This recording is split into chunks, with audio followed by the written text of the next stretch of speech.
This is Democracy Now!, democracynow.org, The War and Peace Report. I'm Amy Goodman. And I'm Nermeen Sheikh. Welcome to our listeners and viewers around the country and around the world. More than 100 detainees held in the U.S. military prison at Guantanamo Bay, Cuba, are reportedly entering their fifth week of a hunger strike against deteriorating conditions. News of the unrest comes as U.S. military officials have confirmed a guard fired rubber bullets at detainees in January for the first time in the prison's history. The incident took place on a soccer field for cooperative captives when authorities say a detainee sought the attention of a guard in a watchtower who controlled a gate leading to a pathway back to the prison. The detainee allegedly tried to scale the fence. Meanwhile, more information about the ongoing hunger strike has begun to trickle out in letters from detainees. Some say Arabic interpreters have searched their Qurans in ways that constitute desecration according to their religious beliefs. Others report guards have been taking away detainee possessions. Yemeni detainee Bashir al-Marwala wrote in a letter to his lawyer, quote, "We're in danger. One of the soldiers fired on one of the brothers a month ago. Before that, they send the emergency forces with M16 weapons into one of the brothers' cell blocks.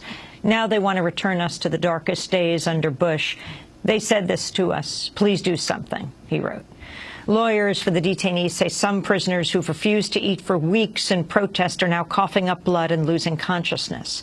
For more, we're joined by Pardis Kibrai, senior staff attorney with the Center for Constitutional Rights. She spoke last Thursday with her client, Ghalib El-Bihani, who is one of the hunger strikers. Welcome to Democracy Now! Can you tell us what he said? We now hear that well over 100 of the 166 prisoners are on this hunger strike. He said what we've heard from every other detainee who has communicated with his lawyer since February, which is that there is a large-scale hunger strike in Camp 6, which is the largest of the facilities at Guantanamo. That prison holds about 130 men. He said that almost everyone except for a few who are sick and elderly are on strike. He himself had lost over 20 pounds. He is a diabetic. His blood glucose levels are fluctuating wildly. He told me that medical staff at Guantanamo have told him his life is in danger, and he and others want us to get the word out about this. We last week, CCR and a group of other habeas counsel wrote a letter to the authorities at Guantanamo and to the Department of Justice reporting what we have heard and asking for a response. And to date, almost 2 weeks later, we have not heard anything other than denials of the strike. How is it that Guantanamo spokesperson is saying that there are only 5 or 6 people on hunger strike? That's right. They have downplayed the scale of the strikes and have said that there are only a handful on strike and only a handful being tube-fed. It may be a matter of semantics. The way that Guantanamo authorities define people on hunger strike is largely discretionary. But what we have heard from every habeas counsel who has been down to the base or communicated with their clients since February is the same, which is that there is a large-scale strike. Men are refusing food. We've heard reports of people losing over 20, 30, 40 pounds, and we're now today in day 36 or so of the strike. By day 42, 45, you start seeing things like loss of vision, loss of hearing, and eventually death. So it's an emergency situation. We view it as an emergency situation, and denials by the authorities at this point of the strike are dangerous and irresponsible. Pardis, can you tell us about your client who told you about this hunger strike? He is a young man from Yemen. He's one of 89 Yemenis. They make up the largest group of men at Guantanamo. There are 166 people who remain. He, and like everyone else from Yemen, even if he were cleared to leave Guantanamo, which most of the men at Guantanamo now are cleared by the Obama administration to leave, he would be stuck there. He would remain imprisoned because of a continuing moratorium on all transfers to Yemen.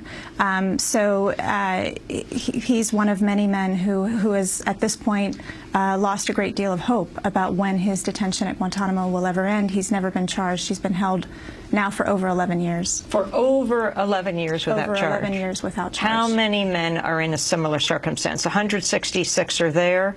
More than half have been cleared for release, just aren't being released. There are 166 men. 86 of them have been cleared by the Obama administration to leave. That means that every government agency with a stake in Guantanamo has unanimously declared that those people do not need to continue to be held. Most of the men who are cleared are Yemeni. There are 56 Yemenis who are cleared. There's a handful of other men who could leave but need resettlement in third countries. So that is who we're talking about at Guantanamo.